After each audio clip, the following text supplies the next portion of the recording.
Coming up on episode 133 of the Creative Writing Podcast, I'm talking all about why writers need community. Hey there, this is Kirsten Oliphant, your host for the Creative Writing Podcast, and I'm so excited to be back with you. I have had a number of issues preventing me from podcasting for the last couple of weeks, including food poisoning. Yay! Other things. And it was food poisoning in my house. People keep asking, like, where did you go? I'm like, oh, no. It was like me not cleaning out the fridge and getting confused about this week's taco meat and 2 weeks ago taco meat. Bad things over here, you guys. So anyway, I'm really glad to be back, and I'm going to dive into this episode talking all about something I'm really excited about. Last episode, I talked about GDPR. Not super exciting. Yay for those of you guys who listened to the whole thing on that. Today, we're talking about writers and community, and I'm super passionate about this, and it's been kind of like a big week for community, or big couple weeks where this has just really been on my mind. And so I'm very excited to talk about it. So before we get started, if you want to find the show notes for this episode, they will be at creativewriting.com/133 for episode 133. And if you want to talk to other people about this episode, the best place to be is going to be the Creative Writing community. Hey, that's funny. We're talking about community. And you can go to creativewriting.com/ guess what? Community. Yes. creativewriting.com/community. Ta-da! Very easy. And in case you guys are ever wondering, Pretty Links is like my favorite plugin ever for making these super short, easy links. I also use them in the back of my books on Amazon so that if I have to change something, I don't have to change it on Amazon, just change it on WordPress in Pretty Links. So tiny plug, not an affiliate, just really like it. It's actually a free program. Okay, so let's talk about writers and community. And the first thing, well, I guess kind of where I want to get started with this is with kakigate. And if you are not in the indie writer community, you may be like, what are you talking about? Or if you're listening in the future, you may be wondering what I'm talking about. And so I'll give you a really brief rundown, and I'm not going to use names, but in the indie author community, and that's just the community of writers who are self-publishing on Amazon, not going through traditional publishers. There was an author who wrote a series and used the word cocky in all the titles. And originally the series was named something else, and then she changed it so that cocky was actually the part of the series name as well. And then she went and got a trademark. And some people thought it was just for the font she used, but it was actually for the font, which I think is not going to stand because it was a Creative Market font and the creator of it. Anyway, that's a whole other issue, but it also was a trademark over the word cocky being used in series. And I'm not going to get into the legality of this. There's some really great posts. I'll probably link to a few of the ones that I think are worth reading in the show notes. But I want to talk about this issue because there are a few things that happened around that, and then some things that happened in my own group that just made me want to talk about this idea of community. So a few things about this. The first is this. When I heard about this issue, the first thought I had was like, this is a really bad precedent to set, because what if podcasters and writers and bloggers started trademarking all of these common words? Because she trademarked the word cocky, and that's a really common word, right? Maybe not in the books I'm going to write. Definitely not in the books I'm going to write. But for romance authors, there were people before and people after. And I just think that's a dangerous precedent. But the reason I think this happened is because she had a lot of copycats. And so she was writing these books and they were very successful, and other people were copying not only the name structure, cocky, billionaire, cocky, whatever. I don't know the actual titles because this is, again, not my genre.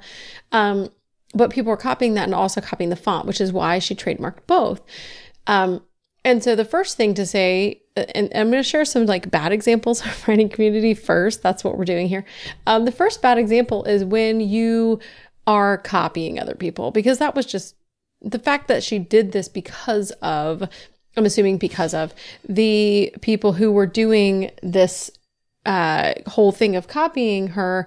The issue was they shouldn't have been copying her. It's great to research. It's great to watch. I like to watch the other authors in the different genres I'm in, but I'm not going to completely create something. In fact, for my pen name, Emma St. Clair, I just launched a fiction, my second fiction novel, obviously fiction novels, really redundant. I just launched my second novel, and I wanted to write a beach book, and I wanted it to have beach in the title because that's a keyword.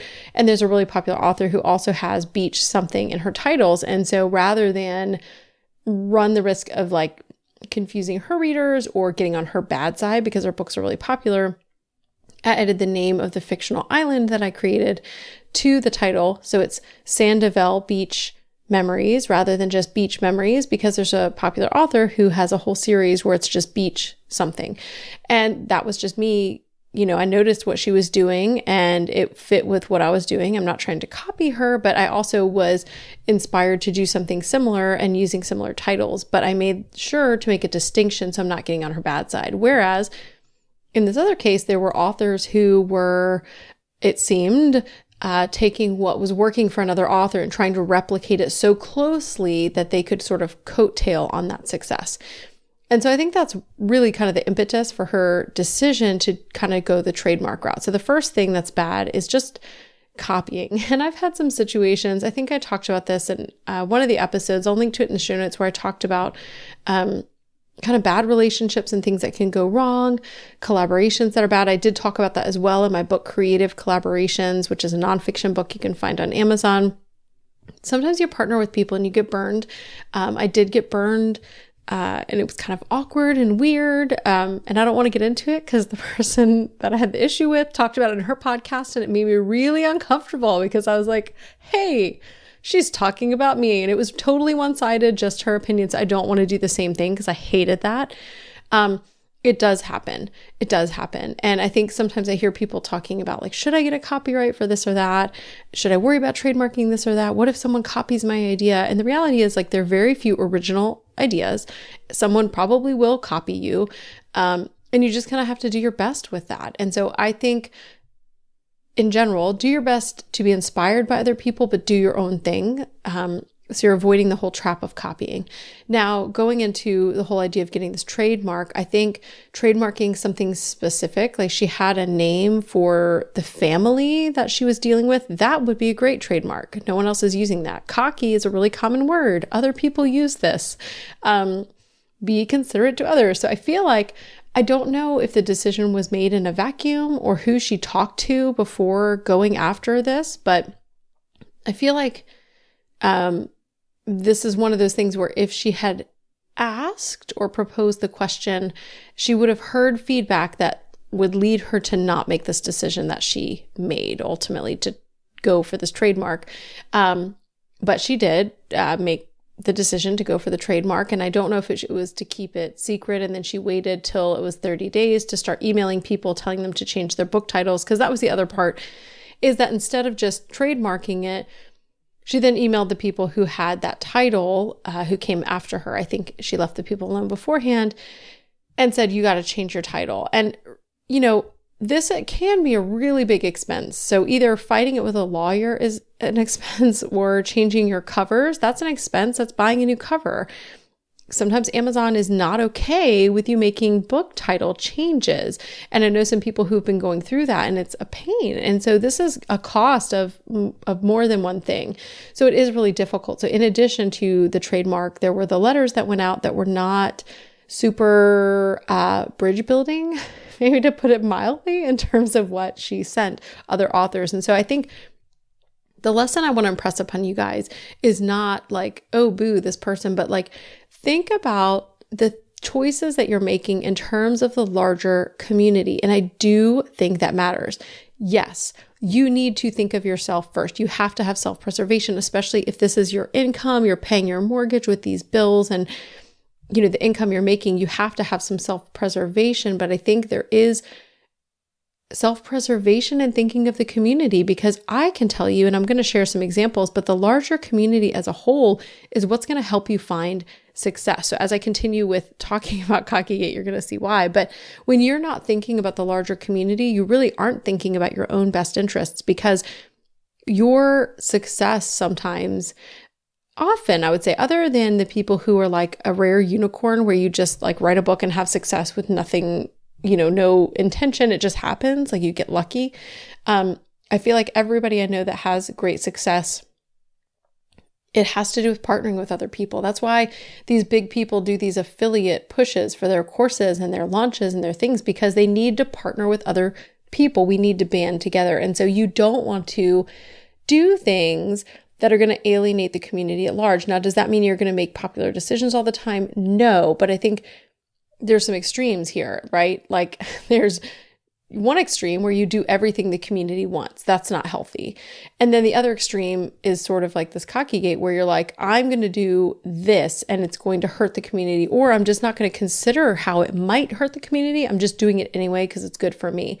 So those are the two poles, and we want to fall somewhere in a healthy middle where we are benefiting the author community because it is important. And really, I'm talking about writers. This goes for bloggers too. The same situation, the same examples. I could find other specific examples in the blogger community all the time. Community is where it's at. So you want to find that middle place where you are fostering beneficial, long-term, good relationships with your community and not burning bridges, but also keeping in mind your best interest and bottom line. So that's kind of the second thing. So the first thing was don't copy other people, forge your own way. The second was to keep that larger community in mind.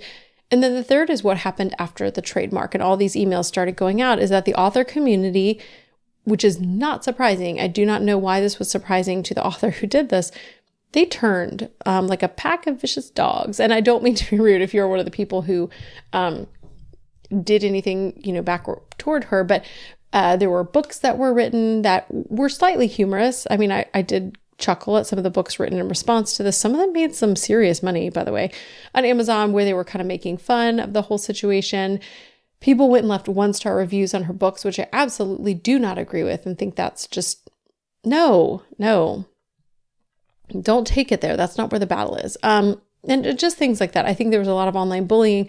I do not think this author should have been surprised. I'm surprised she was surprised. Like, what did you expect? I don't know I'm just curious, like, what was your thought about like how people would respond? And maybe that's the thing, is she didn't think about it, but I don't think mob mentality is good. I do not think that necessarily helps anyone. Now, the flip side of that is that Marie Force, who is a very popular and successful indie author, has created kind of an independent alliance of indie authors. And I will link to that in the show notes because that's not the name. That was too redundant.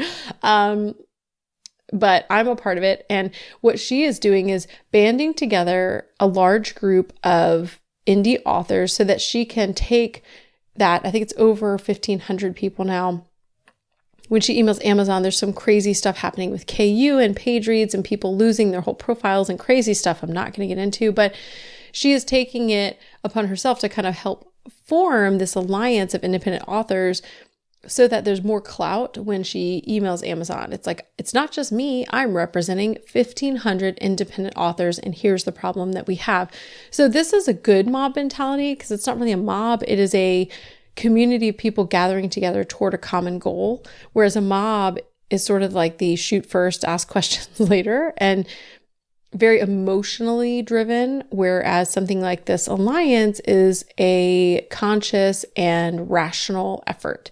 So I think it's really important to decide which one you're going to be. Are you going to go in with the mob, or are you going to go with a rational community of like-minded people to make logical, rational decisions? So that should be an easy answer, but I know it's easy to get into the mob mentality. So that's kind of the thing I want to talk about. Or I guess the point of this is that I think it's really important that when we're talking about community, that we are not a mob, we are a community, and community has rational thought, not just based on emotions, not just a quick snap of the fingers to do that jerky internet thing where we act like we're not real people and the people we're hurting are not real people. That's not okay either. So we need to band together in ways that are beneficial. And so I want to talk kind of, that's the end of like the specific lessons from kakigate that I'm kind of taking away. I want to turn to you guys, but I want to talk a little bit about what a healthy community does and what it looks like. And I really do, I don't want to toot my own horn because it's not just me, it's the community, although I've worked very hard and strive to help foster this community. But the creative writing community, which is right now just under 2,000 members on Facebook, and this is what I mentioned in the beginning, creativewriting.com/community. This is a group of people that is phenomenal. And I want to share a really cool example of something that happened this week to talk about how community is beneficial to us.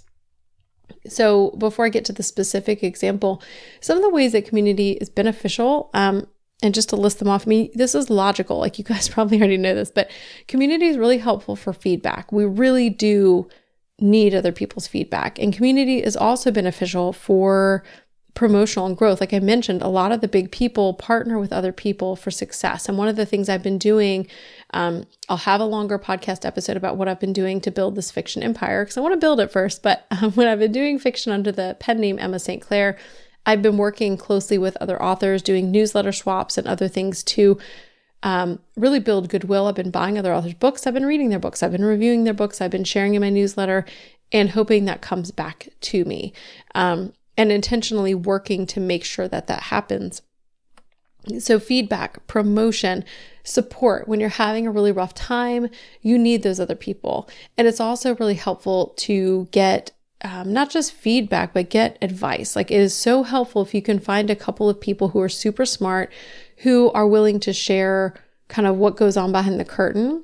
Not everybody will, or some people make you pay. And I'm not against that, because I think courses are a great model. There's tons of free information out there. And there's a point where I think it's great for people to also charge. However, I think that in general, community is great for learning from each other. And then just also the encouragement that you're not alone. So here's what happened in my group this week. And I did get permission to share this because I didn't want to be a weirdo jerk.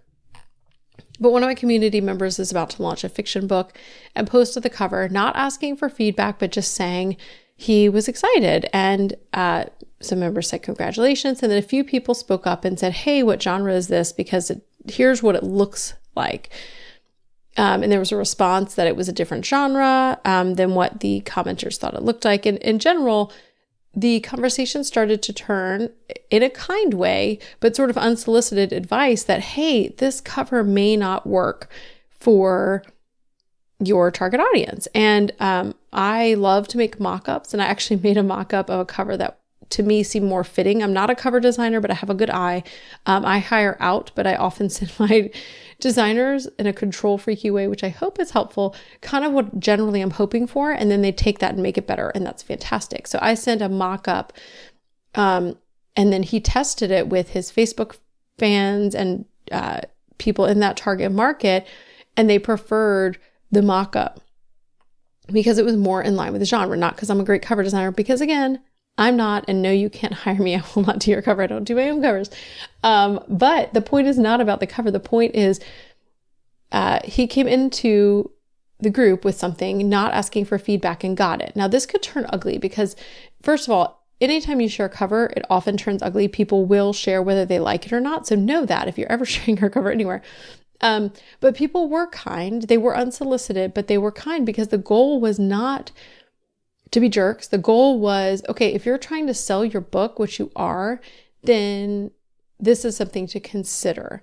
And I'm going to read a little bit of his response to me on Facebook, which I really appreciated. Again, I had permission to this. Okay. Let's see where I wanted to find this. Okay, here's what he said. He said, "You were right. And I really learned something through this. I didn't want to initially, but the group was gentle in making me do so. That's pretty remarkable. Another group would have eaten my lunch and probably bordered on unkind." And then this, which I really loved. And so he said that you've developed a very unique group of people with strong opinions who don't constantly flex their "I'm on the internet" muscles. It's pretty rare, I think.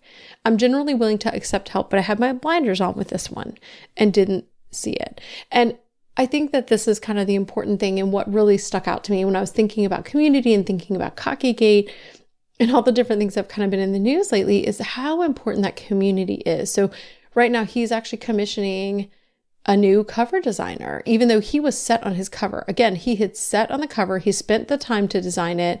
And I think was really reticent to call that time a waste. We all are. When we've worked really hard on something, we don't want to call that time a waste. And I don't think it was a waste, but I think it is a better choice to go with another cover that's more in line with the genre. And he was not looking for that advice.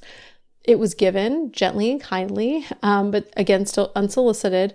because that's the kind of group I think that I have. And I think that that's important. We need that feedback. And I think I was actually watching the conversation because I was like, should I say, hey, by the way, he did not ask for your advice. But it didn't turn ugly. People were still being kind and offering smart feedback based on the things that they know and their experience and that kind of thing. And so it was really great for me to see how this went, because often when you have this kind of thing go on in the internet, you know how people are. You put something up, and whenever I get notifications about a comment on a link I left, especially if it was a link to like one of my blog posts, I'm always like ducking a little bit. Same with comments. Like if I get an email, I got a comment on my blog, I'm like, oh, good or bad. Because often the internet, people just throw things at you. I was talking to a friend about one of the 1-star reviews left on one of my books. And it was like, the girl who, went and read the review was like, did they even read your book? Did they read the same book I read? People just are like that on the internet. And so it is rare, but it is important. So here are kind of the action steps I want to leave you guys with, as I just want to make sure that you understand the importance of community. And as writers, a lot of us tend to be introverts. We're not all. I'm a super introvert, but I also love talking to people. I just take a long time to recover. And I've mentioned this before, but in case you're confused, extroverts gain their energy primarily from interactions with other people, whereas introverts gain that energy primarily from being alone and recharging. So it's about energy. It's not about being shy. Sometimes introverts are shy. Sometimes they are not. I am not shy. I'm an introvert to the extreme. I am not shy.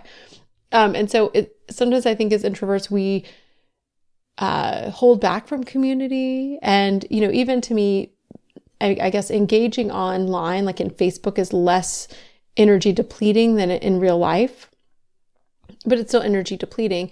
And I think someone asked about conferences recently. I'm not sure if this was in my group or another group. And I said that, they asked if it was necessary. And I said, no, but it's really beneficial. And I actually just found my notes from the very first Blog Elevated blogging conference I went to. It's the first ever blogging conference.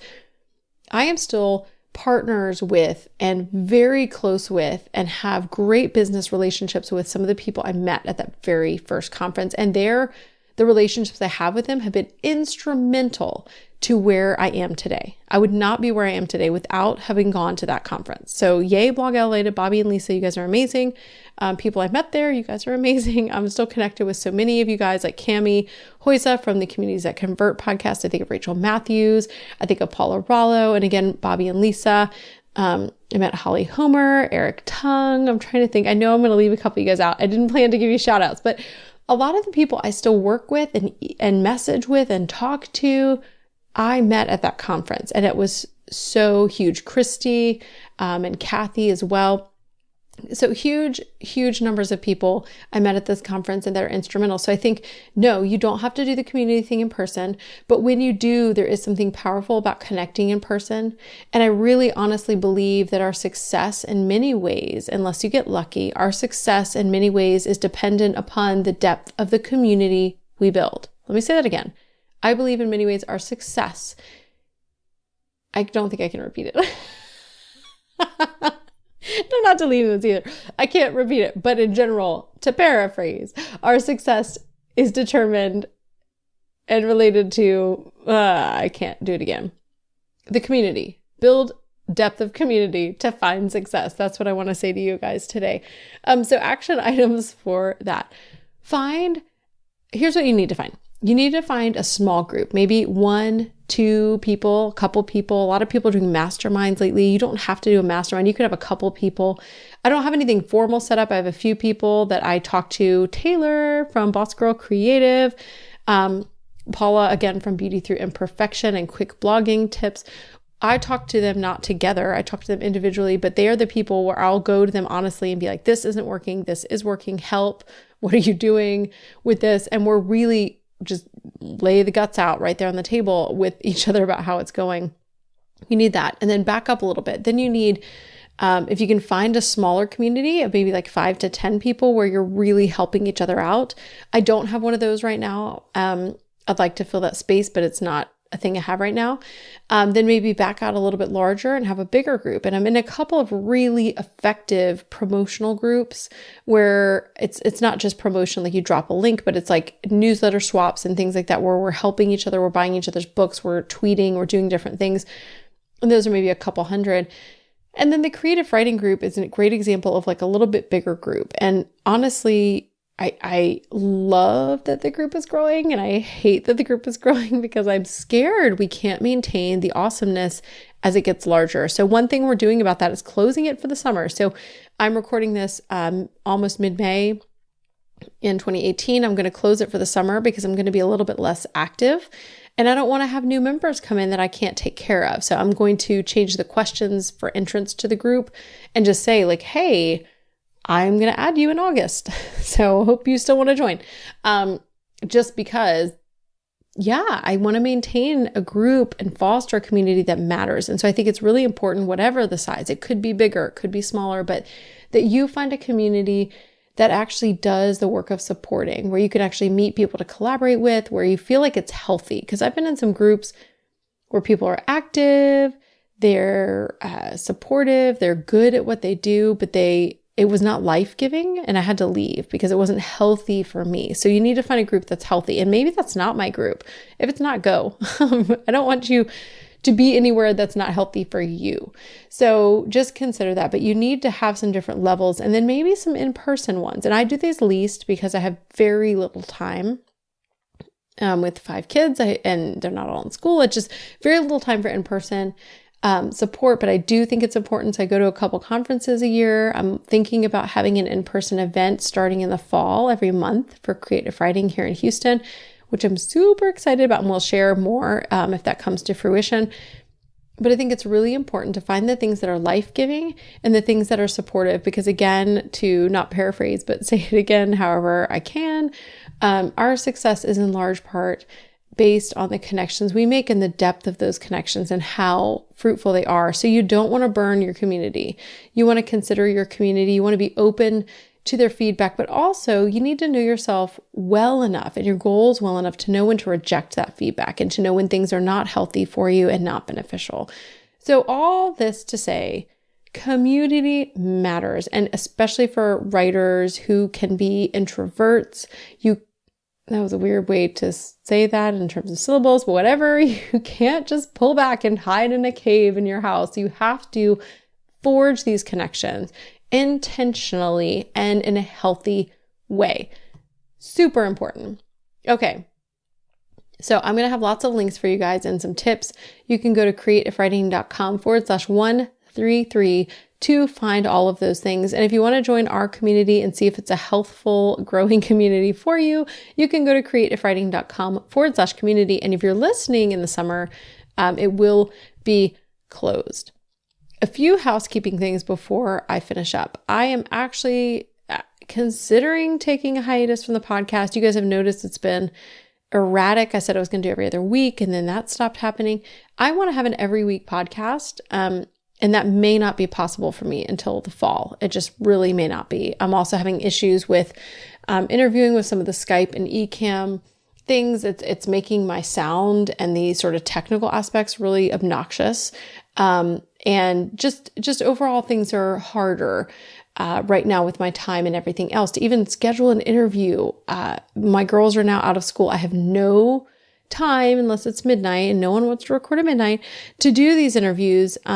And I could be writing books. And so I'm not sure what's going to happen, but the podcast may take a hiatus. I am still going to be around in the community, but not adding new members. I'm just trying to figure out what's healthy for me.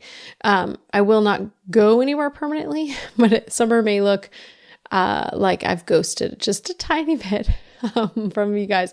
But you can always subscribe to the Quick Fix, which is my Friday email, which I do plan to continue through the summer. And you can find that at creativewriting.com/quick fix. And that's where I send kind of a roundup of links, tutorials, tools, other great resources for you.